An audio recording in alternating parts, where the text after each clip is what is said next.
Hi everyone, स्वागत करते हैं आप सभी का फिक्स टारगेट 2.0 परिवार के एक और नई क्लास में। जितने भी बच्चे बिहार के किसी भी यूनिवर्सिटी से ग्रेजुएशन थर्ड सेमेस्टर में हैं या फिर जाने वाले हैं, तो आप सभी बच्चे यदि आपने मेजर पेपर, माइनर पेपर या फिर एमडीसी पेपर में हिस्ट्री सब्जेक्ट को रखा है तो आज के इस पूरी क्लास को शुरू से लेकर अंत तक देखिएगा। आइए हम शुरुआत करने जा रहे हैं आज से थर्ड सेमेस्टर की क्लास प्यारे बच्चे, जहां पर हम डिस्कस करेंगे आज के इस क्लास में हिस्ट्री, मेजर, माइनर और एमडीसी पेपर के लिए संपूर्ण सिलेबस। आज के इस क्लास के बाद आपको यह आइडिया लग जाएगा कि आपको हिस्ट्री में, मेजर पेपर में या फिर माइनर पेपर में या फिर एमडीसी पेपर में थर्ड सेमेस्टर में क्या क्या पढ़ना है। ये जो सिलेबस आपको आज मैं बताने जा रहा हूं यह न्यू एजुकेशन पॉलिसी के आधार पर तैयार किया गया है, तो आप लोग पूरी क्लास को शुरू से लेकर एंड तक देखिएगा, आपको सारी चीजें अच्छे से समझ में आने वाली है। एक बार आप लोगों ने सेशन को अभी तक शेयर नहीं करा है तो अपने सभी दोस्तों के बीच शेयर कर दीजिए, सेशन को लाइक जरूर कीजिएगा और चैनल पर नए हैं सब्सक्राइब करके नोटिफिकेशन बेल भी ऑन कर लीजिएगा, क्योंकि हर टॉपिक की क्लासेस आपको इसी चैनल पर बिल्कुल फ्री ऑफ कॉस्ट देखने को मिलेगा। साथ में प्यारे बच्चे आप लोग टेलीग्राम ग्रुप भी जरूर ज्वाइन कर लीजिएगा, क्योंकि आपको वहां पर हर क्लास की पीडीएफ नोट्स और क्लास का टाइम टू टाइम नोटिफिकेशन मिल जाता है। चलिए आगे बात करते हैं यहां पर सिलेबस की। तो सिलेबस को समझने से पहले देखिए, थर्ड सेमेस्टर की मैं बात करूं तो यहां पर फर्स्ट और सेकंड सेमेस्टर के तुलना में जो है बहुत सारी चीजें बदलने वाली है। अब वो कौन कौन सी चीजें बदलेगी तो हम चलिए इसको समझते हैं पेपर के माध्यम से कि कौन कौन से पेपर का एग्जामिनेशन अब यहां पर आपको देना होगा, कौन कौन से पेपर आपको पढ़ने होंगे। तो जनरली यहां पर बात करते हैं फर्स्ट और सेकंड सेमेस्टर की बच्चे, तो आपने कितने मेजर पेपर पढ़ा था फटाफट से आप लोग कमेंट में बताइए। तो केवल और केवल आपने एक मेजर पेपर पढ़ा था, लेकिन थर्ड सेमेस्टर में बच्चे आपको दो मेजर पेपर पढ़ने होंगे, यानी कि मेजर पेपर थर्ड और मेजर पेपर फोर्थ। दोनों की सिलेबस अलग अलग होगी, मैं डिस्कस कर दूंगा आपको अलग अलग प्रकार के सिलेबस। तो यहां पर आज के इस क्लास में हम जानेंगे मेजर पेपर थर्ड की सिलेबस। ठीक है बच्चे, मेजर पेपर थर्ड का सिलेबस देखेंगे, फिर मेजर पेपर फोर का सिलेबस देखेंगे। अब ये तो बात थी मेजर पेपर की। सवाल आता है माइनर पेपर में क्या रखा जाए। तो देखिए माइनर पेपर में जैसे कि आपने फर्स्ट सेमेस्टर और सेकंड सेमेस्टर में देखा था कि आपके पास ऑप्शंस होता था कि डिफरेंट डिफरेंट टाइप की सब्जेक्ट रख सकते थे। भले ही आपने मेजर में हिस्ट्री ही रखा है, ये फर्क नहीं पड़ता है, कोई दूसरा सब्जेक्ट रख सकते थे। लेकिन अकॉर्डिंग टू न्यू सिलेबस, ये जो आपका नया सिलेबस है उसके मुताबिक बच्चे यहां पर आपको माइनर पेपर में भी हिस्ट्री ही पढ़ना होगा। और कौन से हिस्ट्री पढ़ेंगे इस पर मैं आपको आगे चर्चा करके बता दूंगा। और अब बात करते हैं एमडीसी पेपर की, मल्टीडिसिप्लिनरी पेपर की बात कर लेते हैं। तो यहां पर आपको एक ऑप्शन दिया जाएगा, कोई भी आप एक पेपर चुन सकते हो बॉक्स में से। ठीक है, चलिए आगे बात कर लेते हैं एईसी पेपर। एईसी पेपर में यहां पर साइंस, कॉमर्स और आर्ट्स सभी बच्चों के लिए डिजास्टर रिस्क मैनेजमेंट पढ़ना है। इसकी सिलेबस मैंने ऑलरेडी बता दिया है, आप लोग चैनल पर से देख सकते हैं। ठीक है, डिजास्टर रिस्क मैनेजमेंट जैसे कि सेकंड सेमेस्टर में आपने क्या पढ़ा था, एनवायरमेंटल स्टडीज, उसी प्रकार से सभी को क्या पढ़ना है, तो डिजास्टर रिस्क मैनेजमेंट पढ़ना है। इसके बाद देखिए एसईसी पेपर में, एसईसी पेपर में आपके पास ऑप्शन होगा, आप चूज कर सकते हो। अब बात कर लेते हैं थोड़ा सा इस पर भी काफी डिटेल में। देखिए एसईसी पेपर जनरली आर्ट्स वाले बच्चों के लिए बात करें तो उसके लिए जो बेहतर होगा वह रचनात्मक लेखन होगा या फिर कम्युनिकेशन इन पर्सनल लाइफ होगा।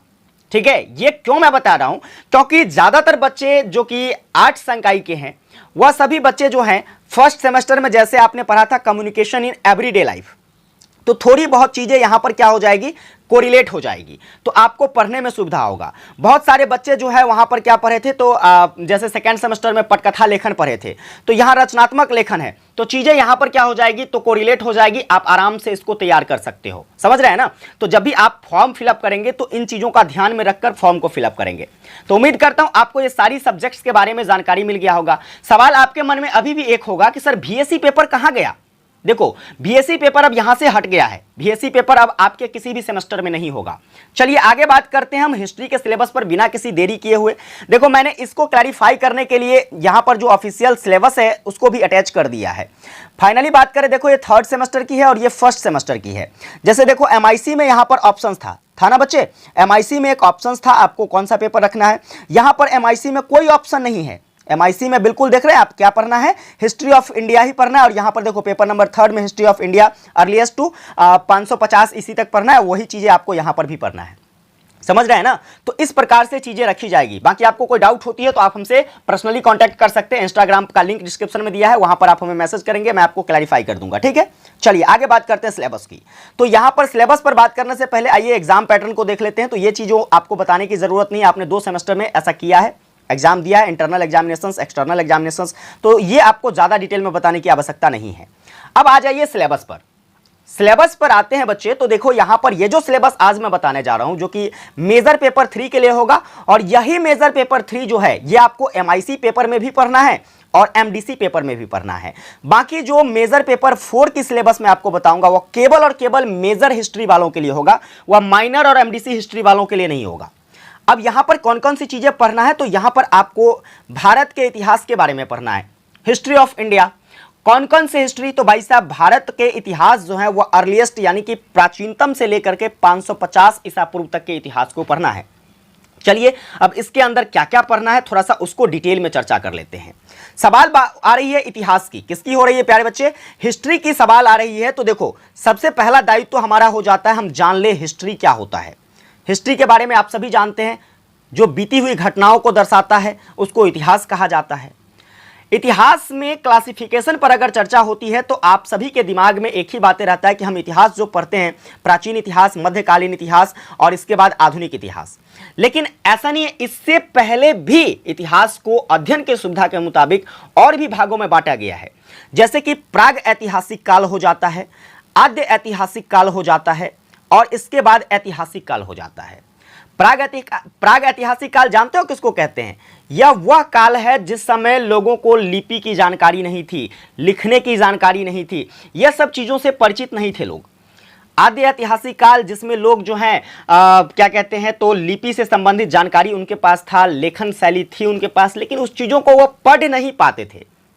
फिर बात आया ऐतिहासिक काल की, तो ऐतिहासिक काल में सभी चीजें बदल गई। अब यहां पर लिपि का विकास भी हो गया, लेखन शैली भी विकसित हो गई और लोग उसको पढ़ भी पाते थे। इस तरीके से काल परिवर्तित हुआ। अब ये जो सिलेबस है आपका, उस सिलेबस में आपको प्राग ऐतिहासिक काल के बारे में काफी डिटेल में पढ़ना है। प्राग ऐतिहासिक कालों को भी 2 भाग में बच्चे बांटा गया है। कितने भाग में बांटा गया है? 2 भागों में। एक तो आपका पाषाण काल हो जाता है और एक आपका ताम्र पाषाण काल हो जाता है। पाषाण काल जानते हैं, जिस समय जो है आग वगैरह का आविष्कार हुआ था, ठीक है। आग के बाद कह ले तो लोग खेती करना शुरू कर दिया था, औजार बनाना शुरू कर दिया था, पहिया वगैरह का आविष्कार हुआ था, ये था पाषाण काल। ताम्र पाषाण काल जहां पर सिक्के वगैरह जो है विकसित होने शुरू हो गए। तो इस तरीके से चीजें परिवर्तित होती गई। अब पाषाण काल की बात कर लो, तो पाषाण काल को भी बच्चे 3 भागों में बांटा गया है, पूरा पाषाण काल, मध्य पाषाण काल और नव पाषाण काल। पूरा पाषाण काल क्या होता है? तो पूरा पाषाण काल की बात करते हैं। देखो यह एक ऐसा काल था जो कि लगभग कितने, तो 20 लाख ईसा पूर्व से लेकर के बच्चे जो है 12,000 ईसा पूर्व तक के समय को पूरा पाषाण काल कहा जाता था, जिस समय आग वगैरह का आविष्कार हुआ था। मध्य पाषाण काल की बात करते हैं, तो मध्य पाषाण काल जो है आपका कहां से, तो 12,000 ईसा पूर्व से लेकर के 10,000 ईसा पूर्व तक आपका मध्य पाषाण काल हो जाता है। फिर नव पाषाण काल की बात करते हैं, तो 10,000 ईसा पूर्व से लेकर के 3,000 ईसा पूर्व तक का काल जो है नव पाषाण काल होता है, जिस समय पहिया वगैरह का आविष्कार हुआ था। ये सब याद रखिएगा, ऑब्जेक्टिव में पूछा जाता है। बाकी डिटेल में तो क्लास में चर्चा होगी, ये तो सिलेबस है, थोड़ा बहुत झलक देना है आपको, ठीक है। आगे बात करते हैं आद्य ऐतिहासिक काल की, तो यहां पर बच्चे जो है हड़प्पा सभ्यता, सिंधु सभ्यता, ये सारी सभ्यताएं विकसित होकर आई। और जो ऐतिहासिक काल है जहां पर हम भारत के प्राचीन इतिहास, मध्यकालीन इतिहास और आधुनिक इतिहास के बारे में पढ़ते हैं। तो उम्मीद करता हूं ये इतिहास की जो जानकारी है आपको अच्छे से समझ में आ गया होगा। और अब आइए सिलेबस पर। तो सिलेबस में टोटल आपको 6 यूनिट पढ़ने हैं। कितने यूनिट पढ़ने हैं बच्चे? टोटल 6 यूनिट पढ़ने हैं। और इन 6 यूनिट में चलिए हम पहले यूनिट की बात कर लेते हैं, तो वहां पर आपको क्या पढ़ना है। तो देखो सबसे पहला यूनिट आपको प्राग ऐतिहासिक काल के स्रोत के बारे में पढ़ना है। किसके बारे में पढ़ना है? स्रोत के बारे में। इस समय इतिहास की लेखन शैली क्या थी, किस प्रकार से इसके इतिहास को लिखा गया, इसको पढ़ेंगे। देखो यहां पर टॉपिक में डिवाइडेबल है ये चीजें, और टॉपिक कहता है कि आपको सबसे पहले क्या पढ़ना है यहां पर, तो आपको सरस्वती सिंधु सभ्यता के बारे में पढ़ना है। और इसके बाद जो है, जो ये सिंधु सरस्वती सभ्यता थी उसका संबंध क्या रहा है वैदिक सभ्यता से, इसके बारे में आपको पढ़ना है। फिर बात करेंगे, देखो इसकी विशेषताएं क्या रही थी, इसकी निरंतरता किस प्रकार बनी रही, फिर इस सभ्यता का पतन कैसे हुआ, है ना, इस सभ्यता का पतन कैसे हुआ, ये सारी चीजों को हम लोग पढ़ेंगे। इसके साथ साथ जो है भारत में, देखो अब दूसरा जो आपका टॉपिक है, दूसरा यूनिट क्या हो जाएगा बच्चे, तो दूसरा यूनिट में आपको आर्य सभ्यता के बारे में पढ़ना है। आर्य सभ्यता की बात कर लेते हैं थोड़ा सा। तो देखो आर्य जो सभ्यता है, वैसे तो इसको लेकर कई सारी ऐसी विडंबनाएं हैं, बहुत सारे इतिहासकारों के द्वारा, बहुत सारे लेखकों के द्वारा कई सारे तर्क बताए गए हैं। जनरली जो हम बात करते हैं, तो देखो ये आर्य सभ्यता जो है, ऐसा माना जाता है, विक्टर नित्य नाम के एक इतिहासकार है जिनका मानना है कि ये भारत में 2500 ईसा पूर्व में विकसित हुआ था। लेकिन बाल गंगाधर तिलक साहब मानते हैं कि यह 6000 ईसा पूर्व में विकसित हुआ था। और उसके बाद एक और व्यक्ति थे जिसका नाम था मैक्स मूलर। क्या नाम था बच्चे? मैक्स मूलर, जिसने बताया कि भारत में जो है आर्य सभ्यता ये कब विकसित हुआ, तो 1500 ईसा पूर्व में। कब हुआ? 1500 ईसा पूर्व में जो है विकसित हुआ। और अभी जो विशेष रूप से माना जाता है वो मैक्स मूलर के कथन को ही सत्य माना जाता है। समझ में आ रही है? तो हम इस टॉपिक में प्यारे बच्चे पूरे आर्य सभ्यता को काफी डिटेल में पढ़ेंगे, किस प्रकार से इसका भारत में उत्पत्ति होता है, ठीक है, भारत पर यह किस प्रकार से आक्रमण करता है, समझ गए ना, उसके आक्रमण के परिदृश्यों को जानेंगे, उसकी जो है प्यारे बच्चे क्या राजनीतिक रूपरेखा क्या रही थी, सामाजिक रूपरेखा क्या रही थी, आर्थिक रूपरेखा क्या रही थी, वैदिक संस्कृति से भी तुलना करके उसको पढ़ेंगे, फिर उत्तर वैदिक संस्कृति के बारे में पढ़ेंगे, समझ गए ना। इसके बाद जो है वैदिक धर्मों के बारे में पढ़ेंगे, वैदिक धर्म के दर्शन के बारे में पढ़ेंगे। चलिए आगे बात करते हैं। तो यहाँ पर और भी चीजें पढ़नी है, वह क्या है, तो महाकाव्यों के साहित्य के बारे में। किसके बारे में? महाकाव्यों के साहित्य और संस्कृति के बारे में पढ़ना है, जिसमें आपको उसके काल विभाजन और उसकी जो सभ्यता या फिर उसकी ऐतिहासिक समस्या रही थी, उसकी क्या समस्या रही थी, उसको पढ़ेंगे। समझ में आ रहा है? ये दूसरा टॉपिक हो गया आपका। बात करते हैं तीसरा यूनिट की। तो तीसरा यूनिट में आपको भारत में 6ठी शताब्दी ईसा पूर्व से लेकर के मौर्य काल तक पढ़ना है। देखो मौर्य काल जो कि भारत में कब शुरुआत हो जाता है बच्चे? 322 ईसा पूर्व में शुरुआत हो जाता है ना, और ये कब तक चलता है? लगभग जो है 137 साल तक जो है भारत में मौर्यों का शासन रहा था। बोले तो 185 ईसा पूर्व तक बच्चे जो है क्या होता है, तो मौर्य काल रहती है। तो आपको 6ठी शताब्दी से लेकर के, है ना, 6ठी शताब्दी ईसा पूर्व से लेकर के कहां तक पढ़ना है? 185 ईसा पूर्व तक के कालों को अच्छे से पढ़ना है। आई बात समझ में? देखो इसमें बहुत सारी चीजें आई, जैसे कि इस समय की जो है भारत में महाजन पद वगैरह सब का निर्माण हुआ, महाजन पद सब बनी, ठीक है। तो इस महाजन पदों को पढ़ेंगे, गणतंत्रात्मक व्यवस्थाओं को पढ़ेंगे, शहरी केंद्रों का विकास किस प्रकार हुआ, मगध साम्राज्य का उदय किस प्रकार से हुआ, ठीक है। इस सभी चीजों को पढ़ेंगे। इसकी धार्मिक रूपरेखाएं जैसे कि बौद्ध धर्म, जैन धर्म, इस सब का विकास हुआ था। तो इस सभी के बारे में यहां पर डिटेल में पढ़ेंगे। आगे बात करेंगे तो यहां पर देखो मौर्य साम्राज्य के बाद जो है मौर्य साम्राज्य के कई सारे शासक हुए, जैसे कि चंद्रगुप्त मौर्य हो गए, ठीक है।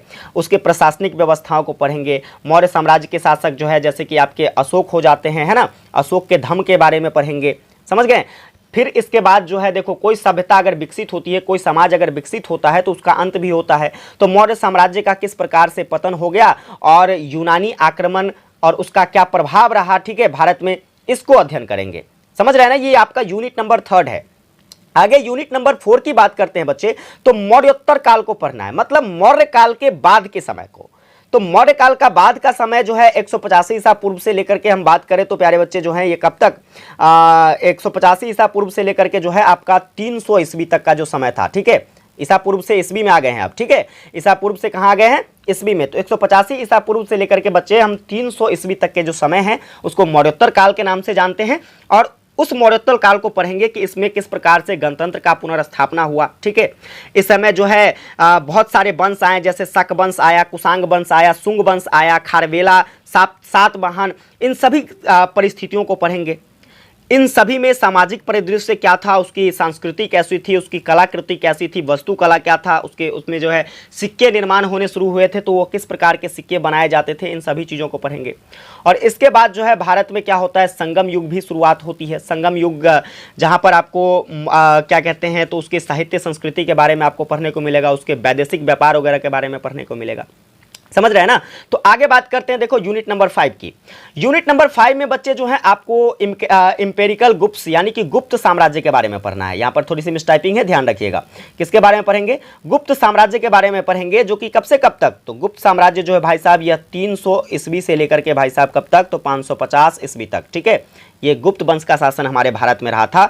तो हम इनको पढ़ेंगे अच्छे से, जैसे इसमें शाही गुप्त हुए और उनके समकालीन लोग कौन कौन से थे, ठीक है। गुप्त की प्रशासनिक व्यवस्थाएं क्या थी, उसकी वस्तुकला क्या था, कौन से धर्म का विकास हुआ, किस प्रकार इस समय जो है साइंस एंड टेक्नोलॉजी विकसित हुई, उन सभी चीज़ों को पढ़ेंगे। इसके बाद आ जाइए आखिरी यूनिट पर। आखिरी यूनिट में आपको दक्षिण भारतीय इतिहास में संगम युग को पढ़ना है। संगम युग बोले तो भाई साहब देखो यहाँ पर दक्षिण भारत में जैसे कि इसकी शुरुआत तमिलनाडु से हो जाती है। कब से कहाँ से हो जाती है? तमिलनाडु से। लगभग यह 300 ईसा पूर्व से लेकर के 200 ईसा पूर्व तक के समय जो थे वह क्या था? दक्षिण भारत में संगम युग था।